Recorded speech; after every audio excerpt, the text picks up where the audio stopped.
Dominating the skyline from all around Naples, Italy, Mount Vesuvius is famous for destroying Roman cities like Pompeii and Herculaneum.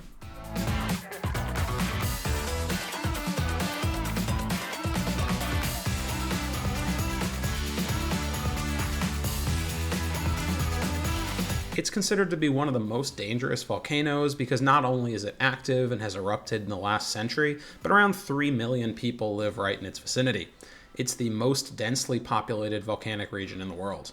The plus side of that is that you can stay right nearby in the city or the Sorrento coast, as we did, and visit it as an easy day trip. If you drive yourself, note you need a reserved parking spot further down the mountain and then pay for a short shuttle to the top. You also want to reserve entry tickets beforehand, which is a different process.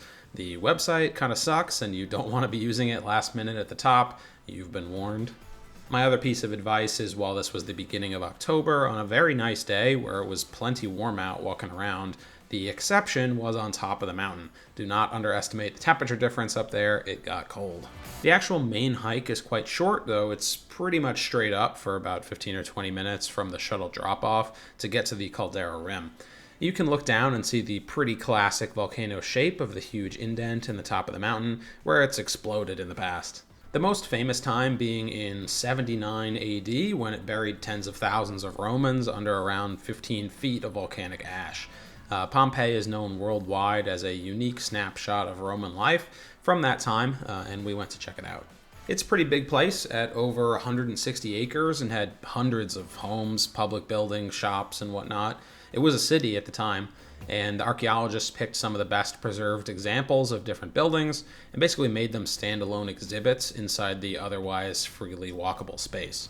There's examples of baths, kitchens, grain grinders, wine carriers, pots, tiling, amphitheaters, and much more as you wander around.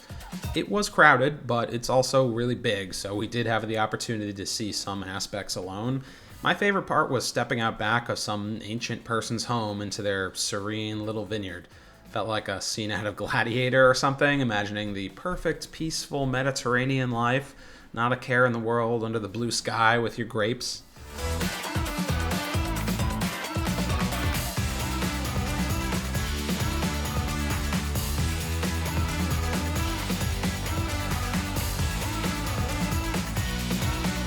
Sadly, like a movie, they ultimately suffered a tragic end. People that weren't killed in the first phase of the eruption by falling debris were hit by a high-speed, high-temperature pyroclastic flow that filled in every open spot. Remains eventually decayed, but left perfect imprints, which were later used to create casts of victims. Pompeii is also famous for these casts depicting people's last moments 2,000 years ago. Much less well-known, but with a very similar kind of story, is the town of Herculaneum nearby, which was also destroyed in the same eruption. Interestingly, it's actually better preserved than Pompeii because it was mainly buried by the pyroclastic flow itself, which left intact a lot more organic stuff like wooden roofs and beds and doors and whatnot, even food and papyrus. Walking around here, it's definitely a smaller town than Pompeii, and it's kind of enclosed down in a pit compared to the surrounding modern city, but it feels different than Pompeii. Much of Pompeii is ruins, whereas this is more like just really old, but not necessarily destroyed. Rooms have more stuff in them, there's visible art, you get more colors on the buildings.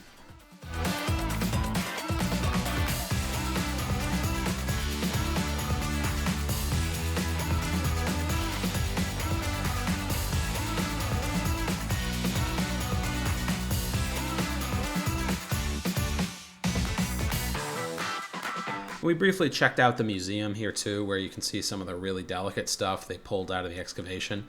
Hard to believe how old this stuff was.